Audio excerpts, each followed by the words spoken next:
हमारी त्रिकोणमिति आज हम नया सेशन चालू करने वाले हैं जिसका नाम है इनवर्स ट्राइगोनोमेट्री फंक्शन। बात करने से पहले एक ही बात बोलना चाहें कि हमारा जो एग्ज़ाम अभी हमने दिया हुआ था हम लोगों ने वही करीब 12 जुलाई टू 18 जुलाई हमारा जो एग्ज़ाम हुआ था उसमें आने में बहुत ज़्यादा देरी लग रही है। सुनने में आया हुआ है कि हमारा जो ट्रेनिंग पीरियड है और ट्रेनिंग पीरियड के साथ साथ जो हमारा क्या बोलते हैं ये कोर्स है इसमें कुछ कमी की जा रही है, इसको मिनिमाइज किया जा रहा है। तो मेरी एक लोगों से बात हुई थी तो वो बोल रहे थे कि मतलब रिजल्ट थोड़ा आने में देरी लग रही है, तो सब लोग परेशान नहीं होइएगा, हताश नहीं होइएगा। हमारी जो डिफेंस मिनिस्ट्री है, ठीक है, जो हमारी डिफेंस मिनिस्ट्री है वो हमारे लिए कुछ अच्छा ही विकल्प करके देगी, क्योंकि अभी आपको भी पता है कि अभी देश में जो लॉकडाउन लगा हुआ था कोविड-19 की वजह से, तो मतलब ऐसे क्या बोलते हैं कि इस तरीके से समस्याएं उत्पन्न हुई हैं। इससे पहले कभी ऐसा नहीं हुआ कि मतलब इतनी देरी होती हो। इससे पहले भी हम लोगों ने एग्ज़ाम दिया हुआ है तो उसमें क्या होता था 10 से 15 दिन या महीने भर के अंदर अंदर हमारा रिजल्ट आ जाता था। जैसा कि आपने देखा है कि नेवी एमआर देखो, एमआर का इस बार थोड़ा डिले हुआ था, महीने डेढ़ महीने में आया था रिजल्ट, लेकिन एमआर का भी 20 से 25 दिन के अंतर्गत आ जाता था। नेवी भी देखो अपना इसी तरीके से कर देती, 10 से 15 दिन के बीच में आ जाता था। और पहले 2018 से पहले नेवी में क्या था कि हमारा जो रिजल्ट का प्रोसेस देखें या एग्ज़ाम का प्रोसेस जो देख रहे थे, हमारा जो एग्ज़ाम होता था ऑफलाइन होता था, लेकिन फिर कुछ सालों में उन्होंने ऑनलाइन करवाया, लेकिन फिर अब वो ऑफलाइन करवाने लगे हैं। तो फिलहाल ऐसा तो शायद कुछ नहीं हो सकता कि एयरफोर्स वाले ऑफलाइन करवाने लगे, तो ऐसा भी तो कुछ सुनने में नहीं आ रहा है। बट हाँ, थोड़ा वेट करना पड़ेगा आप लोगों को कि नहीं, हमें थोड़ा कुछ मतलब हमें संतुष्ट बोले तो क्या कि हमें वेट करना है और आगे के लिए भी पढ़ाई में जारी रखनी है कि जिसका अगर एज ओवर हो रही है तो कुछ ना कुछ तो ऐसा रूल लागू ही किया जाएगा कि जिससे कि हम जो हैं कि हम लोग सब लोग एलिजिबल हों उसके लिए और सब लोगों का अच्छे से सब कुछ हो जाए। क्योंकि मैंने भी एग्ज़ाम दिया हुआ है, मेरा भी रिजल्ट आना है आप लोगों के साथ में, तो बस यही है कि अपना अच्छे से बेस्ट करो और हाँ उस पर भी फोकस करो, अपना कुछ और थोड़ा साइड में देखने लगो कि नहीं यार, हाँ अगर आपकी एज के लिए और भी एलिजिबल हो तो आप आगे के लिए पढ़ाई करो। मेरा सबसे बढ़िया यही ओपिनियन है कि आप अच्छे से आगे के लिए पढ़ाई करो, हताश ना हो, आप लगे रहोगे आपका सिलेक्शन पक्का होगा। तो बस केवल और केवल बस यही आपसे कहना है कि कुछ नया नहीं पढ़ना होता, हमें पेपर इतना टफ नहीं आता है। जितना मैं करा रहा हूँ, मैंने 5th टाइम एग्ज़ाम दिया हुआ है, मुझे सारा सब कुछ एनालिसिस है, किस तरीके से एग्ज़ाम में पूछा जाता है, क्या क्या उनका लेवल रहता है।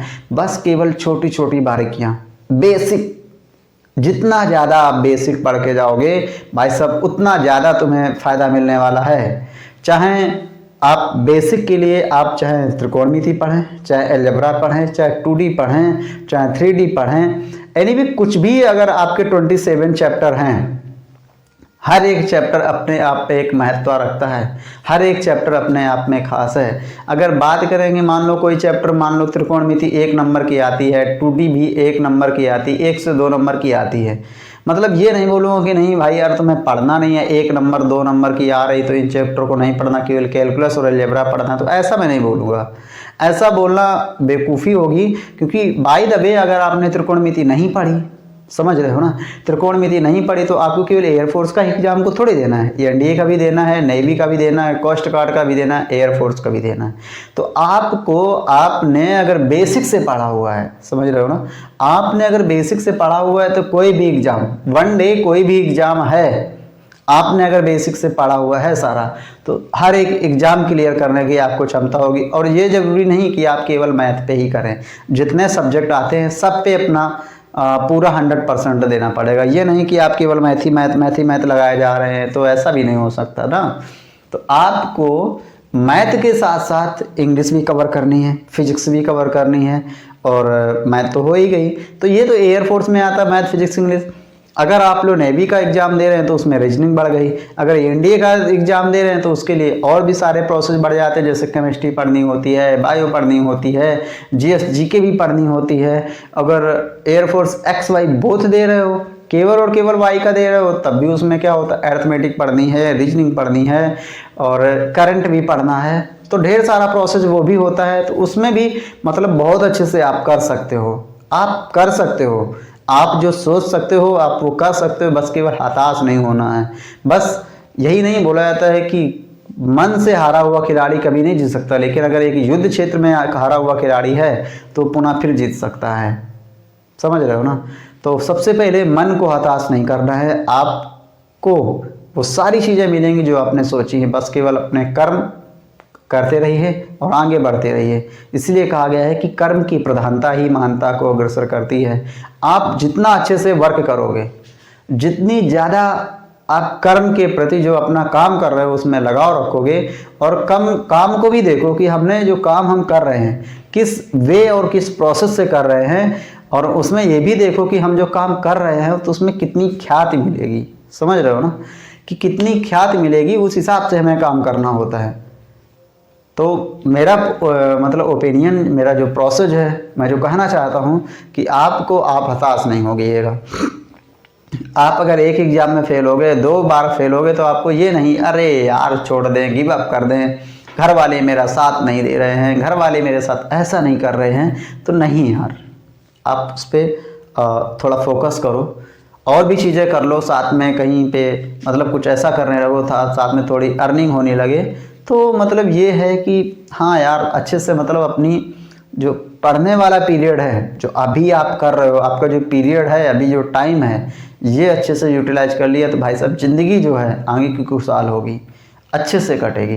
तो मेरा सबसे यही निवेदन है, सबसे यही कहना है कि एग्ज़ाम अभी थोड़ा डिले हो रहा है तो परेशान मत होइएगा, आप अच्छे से तैयारी करिएगा, आगे भी एग्जाम बस देखते हैं आगे क्या होता है, फिर उसके हिसाब से वर्क किया जाएगा।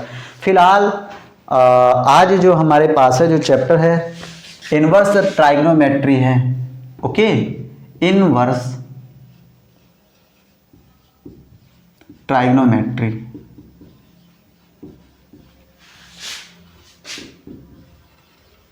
Function, inverse trigonometry function. Inverse बोले तो व्युत्क्रम, क्या बोले? इनवर्स तो बोले तो व्युत्क्रम त्रिकोणमिति फलन। इस तरीके से हमारे पास आज ये इस तरीके से आया हुआ है, ये चैप्टर है हमारा। इनवर्स बोले तो इनवर्स किस तरीके से कोई फंक्शन है उसका इनवर्स में भी याद करना है। जैसे कि हमारे पास एक फंक्शन है यक्स बराबर साइन थीटा, क्या लिखा हुआ है? यक्स बराबर साइन थीटा। जहाँ पे थीटा के लिए अगर बात करें, यक्स के लिए बात करें, तो थीटा हमारा यहाँ पे क्या है? एंगल। थीटा हमारे पास क्या है? यहाँ पे एक एंगल है, और यक्स क्या है? हमारे पास एक नंबर है। यक्स क्या है? हमारे पास एक नंबर है। इस तरीके से थीटा एंगल है और यक्स हमारे पास एंगल है, तो हमें लेना किसको? केवल थीटा को लेना है। तो यहाँ से ये क्या हो जाएगा? Sine inverse x. ये क्या हो जाएगा? Sine inverse x. अब देखो साइन इनवर्स ये अब ये किस जगह के लिए होगा, किस जगह के लिए मान होगा और किस चीज़ के लिए मान होगा, तो उसके लिए जो साइन थीटा का हमने ग्राफ पढ़ा था कुछ इस तरीके से मेरा ग्राफ था। देखो यहाँ से ऐसे करके ऐसे, तो ये यहाँ से ऐसे करके ये ऐसे भी जाएगा, ऐसे भी होगा जाके ये। तो यहाँ पे देख रहे हो आप, यहाँ से के लिए, तो यहाँ हमारे पास क्या है? π/2। तो यहाँ पे क्या है? पाई, और नीचे ये क्या हो गया? नीचे यहाँ पे अगर बात करें कि यहाँ से यहाँ तक के लिए, तो ये कितना हो गया? माइनस का π/2। ये कितना हो गया? माइनस का पाई। तो जो हमारा साइन थीटा है तो यहाँ से केवल और केवल यहाँ के लिए एग्जिस्ट करता है, -π/2 टू π/2। ठीक है, जो ये साइन थीटा है, जो थीटा था हमारा कहाँ से कहाँ तक के लिए एग्जिस्ट कर रहा है? -π/2 टू π/2। और ये जो एक्स है कहाँ तक बिलोंग कर रहा है? तो यहाँ से -1 टू -1। ठीक है, ये इस तरीके से ये यहाँ तक और नीचे आना चाहिए इसको, ये ऐसे करके। ठीक है, तो ये यहाँ से इतने कटना चाहिए। तो यहाँ से कहाँ तक हो रहा है? -1 से 1 टू -1, -1 से 1 तक एग्जिस्ट करता है। ठीक है, आगे बढ़ते हैं। तो इसमें अब बात करते हैं कि जो हमारा थीटा यक्स था, जो हमारा यक्स था, ये कहाँ से कहाँ तक एग्जिस्ट होता है? तो जो यक्स हमारा है -1 से 1 तक एग्जिस्ट होता है, और थीटा जो हमारा है क्या बोलते हैं? थीटा। तो थीटा हमारा जो है -π/2 टू π/2 होता है, -π/2 टू π/2 तक एग्जिस्ट करेगा। तो इस तरीके से बोल सकते हैं कि साइन इनवर्स जो होता है, जो साइन इनवर्स होता है वो कहाँ से कहाँ तक होता है, -1 से 1 तक। ठीक है, अब इस पे चलते हैं। तो जो हमारी जो एक क्या बोलते हैं कि हमारे लिए जो साइन कॉस टेन जो 6 त्रिकोणमितीय राशियां होती हैं, इनका इन्वर्स कहाँ से कहाँ तक बिलोंग करता है और कैसे कैसे आता है, तो ये क्या बोलते हैं कि इसको घुट्टी बना के बोलते हैं नहीं कि इसको रट लेना है। क्या बोलना है, इसको रट लेना है। जब क्वेश्चन आ रहे हैं तो उनको हमें किस तरीके से करना है, कैसे करना है, ये सारा सब कुछ अभी देखो, अभी एक सारणिक डालेंगे, उस पर देखना है कि किस तरीके से हमारा होता है। तो सबसे पहले हमारे पास है जो त्रिकोणमितीय फंक्शन है, इनवर्स ट्राइगोनोमेट्रिक फंक्शन, तो वो क्या क्या रहते हैं। तो साइन यहाँ से देखो थोड़ा और पास से कर लेते हैं। जो साइन है तो साइन इनवर्स एक्स, आगे कॉस इनवर्स एक्स, फिर आगे टेन इनवर्स एक्स, फिर आगे कॉट इनवर्स एक्स, फिर सेक इनवर्स एक्स, फिर आगे कॉसेक इनवर्स एक्स। ये तो इसके बाद में आता है डोमेन। क्या आता है, डोमेन। डोमेन, तो डोमेन के लिए क्या बोलोगे, डोमेन क्या होता है, अगर आपको पता ना हो तो डोमेन क्या होता है। डोमेन होता है value of X which at function, जो हमारा होता है, जो वैल्यू होती है एक्स की, जहाँ के लिए फंक्शन हमारा एग्जिस्ट करता है, वो वैल्यू होती है डोमेन कहलाती है। क्या कहलाती है, डोमेन कहलाती है। तो यहाँ पे लिख लोगे, यहाँ पे देखो लिख देते हैं कि function domain value of x, जो डोमेन होता है, जो डोमेन होता है ये क्या होता है, वैल्यू ऑफ एक्स। डोमेन क्या होता है, value of x eight which function जो हमारा होता है, फंक्शन, ठीक है, फंक्शन जो हमारा होता है जहाँ पे एग्जिस्ट करता है। क्या बोलते हैं, फंक्शन जो हमारा जहाँ पे एग्जिस्ट करता है या डिफाइन होता है, फंक्शन डिफाइन बोल दो, डिफाइन जहाँ पे करता है। ठीक है, तो वो वैल्यू क्या होती है, डोमेन कहलाती है। जैसे साइन के लिए बोलें तो साइन इनवर्स कहाँ से कहाँ तक डिफाइन होता है, तो -1 से 1 तक होता है, और ये क्लोज इंटरवल होता है, -1 से 1 तक होता है। कॉस के लिए बात करें तो ये भी -1 से 1 तक होता है, क्लोज इंटरवल होता है। टेन के लिए बात करें तो -∞ टू इन्फानाइट होता है, ओपन इंटरवल। कहाँ से कहाँ तक होता है, open interval, -∞ to infinite. Cot के लिए बात करें तो कॉट इन्वर्स जो होता है -∞ से +∞ ओपन इंटरवल तक ये डिफाइन होता है। सेक इन्वर्स के लिए बात करें तो ये होता है डिफाइन -∞ टू -1, ठीक है, open interval, -∞ to -1, close interval, union, ठीक है, यूनियन, और ये जो क्लोज इंटरवल, ठीक है, क्लोज इंटरवल, और ये हो जाएगा 1 टू इन्फानाइट, इस तरीके से ओपन इंटरवल। तो इस तरीके से यहाँ तक ये एग्जिस्ट करता है। आगे देखें तो कॉसेक इनवर्स एक्स के लिए तो ये क्या होता है, तो ये होता है माइनस, ये भी यही होगा, -1 to 1, close interval, union, close interval, open interval, ये हो जाएगा, ठीक है। यहाँ से क्लोज इंटरवल 1 टू इन्फानाइट। ये अब यहाँ पे साइन इनवर्स का डोमेन क्या होता है, -1 टू 1। साइन इनवर्स का डोमेन क्या होता है, -1 टू 1। कॉस इनवर्स के लिए डोमेन क्या होता है, -1 to 1, close interval. Tan inverse के लिए डोमेन क्या होता है, ओपन इंटरवल, -∞ टू इन्फानाइट।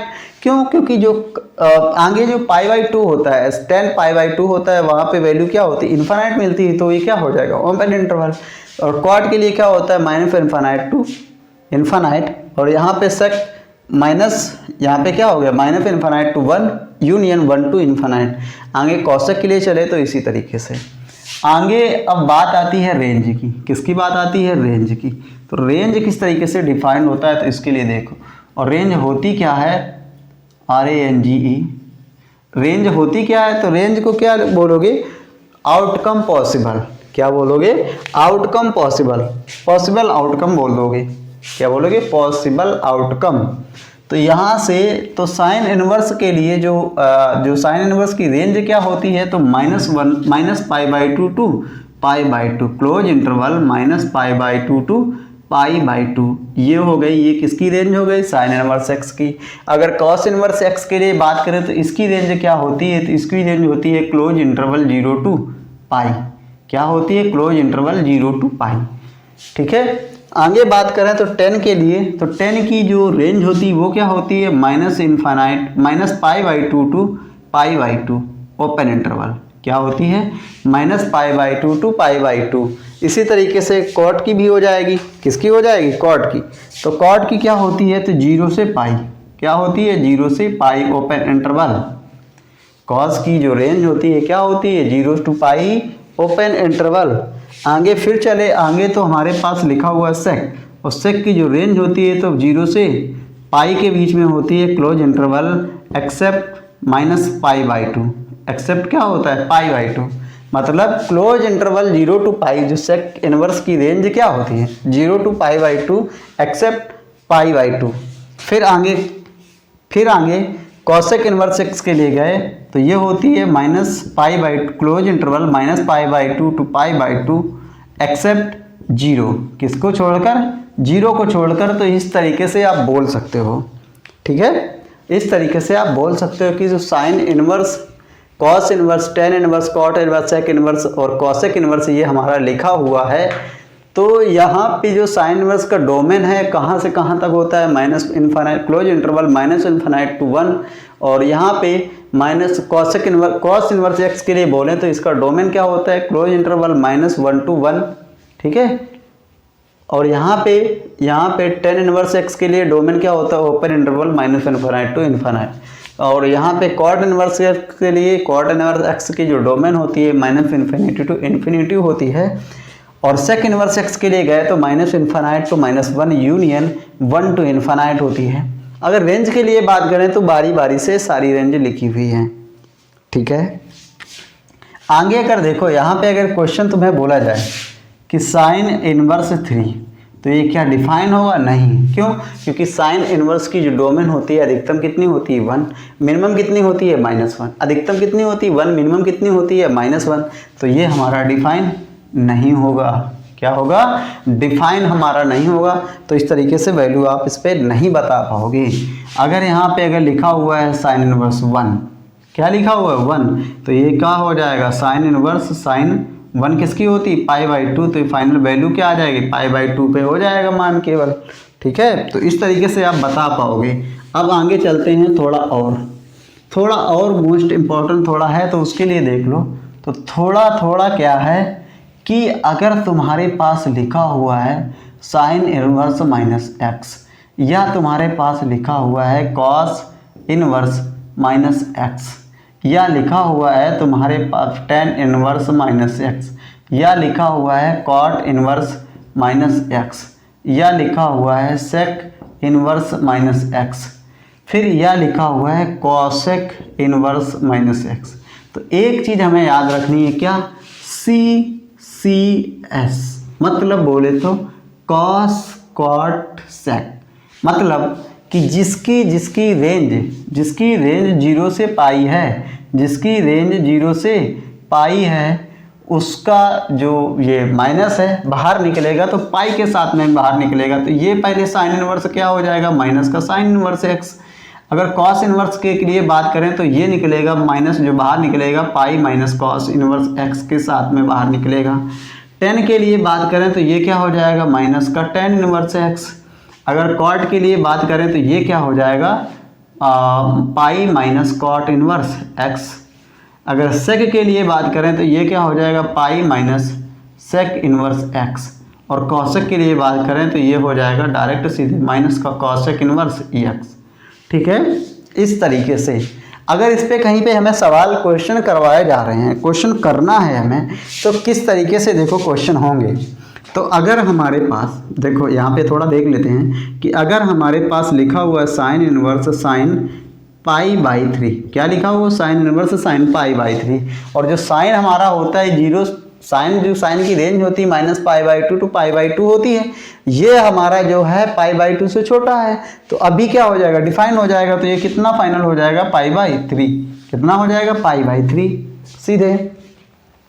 आगे अगर हमारे पास यहीं पे लिख दिया जाएगा साइन इनवर्स साइन 2π/3 कितना लिख दिया जाए, साइन इनवर्स साइन 2π/3।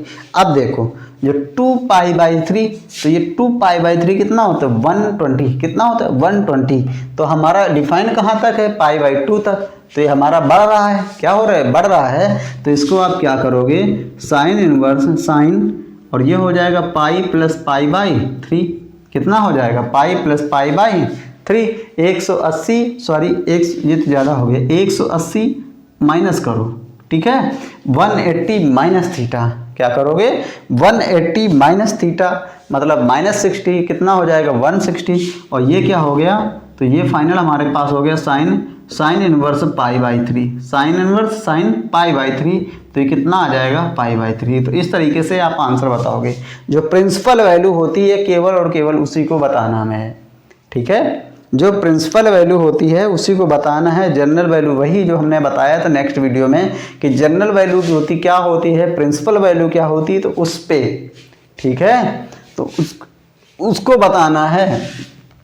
तो ये हमारे इस तरीके से क्वेश्चन हैं, किस तरीके से हो रहे हैं और कैसे हो रहे हैं, तो उन पे थोड़ी हमने जानकारी दी है आपको। थोड़ा देखो, जैसे अगर हमारे पास नेक्स्ट क्वेश्चन अगर हम लिखें, बात करें, ठीक है, बात करें तो हमारे पास सबसे पहले अगर मेरे पास क्वेश्चन, यहाँ पे इसको थोड़ा रब कर देते हैं, और क्वेश्चन हमारे पास आया कॉस, ठीक है, कॉस इनवर्स कॉस 7π/6, ओके। अब देखो ये 7π/6 है, और ये कहाँ से कहाँ तक डिफाइन है, 0 से पाई तक, और ये हमारा 7π/6 है, तो 0 से पाई से ज़्यादा है, तो इसके लिए क्या करोगे, cos inverse cos pi plus π/6, क्या हो जाएगा पाई प्लस π/6। कौन से क्वार्टर में पहुंचा, तीसरे में पहुंचा, और तीसरे में कॉस क्या होता है, नेगेटिव होता है, तीसरे में कॉस क्या होता है, नेगेटिव होता है। तो ये क्या आ गया, कॉस इनवर्स कॉस माइनस का π/6, कितना आया माइनस का π/6। तो ये किस तरीके से निकलेगा, तो ये हो जाएगा pi minus cos inverse cos π/6, इस तरीके से निकलेगा जाके। तो कितना हो जाएगा, कॉस इनवर्स कॉस